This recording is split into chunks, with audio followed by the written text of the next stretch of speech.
This has nothing to do with physics, but we're all familiar with the nursery rhyme. London Bridge is falling down, falling down, falling down. London Bridge is falling down. It was rebuilt in Arizona. Wait, Arizona?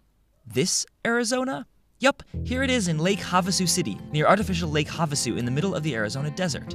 London, I think this merits some explanation. I mean, in the early 1800s, when the already 600-year-old London Bridge, that's the one that had all the houses and shops on it, was on its last legs, it made sense to replace it with the less awesome but brand spanking new London Bridge. But by the 1960s, this new bridge was barely even 130 years old and already needed to be replaced because it was sinking into the River Thames. Was the City of London really so short on cash that it A, couldn't afford to fix it, and B, needed to sell the old bridge to fund a new, even more boring one?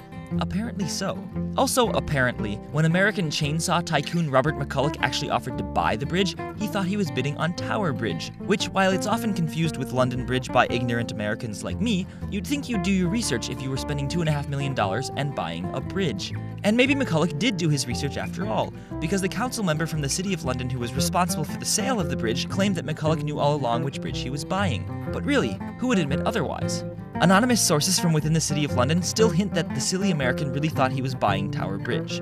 But whether McCulloch got a bridge he wanted, or a bridge he didn't but was too ashamed to take back for a refund, he brought London Bridge to the town he had founded in Arizona so he could have workers for his chainsaw factories, put it back together as a facade built on land over a concrete frame, and then dug a channel under it and filled it with water. And now the new London Bridge lives out the rest of its days as an artificial bridge in an artificial town on an artificial lake. Oh yeah, and it's the third biggest tourist attraction in the state of Arizona.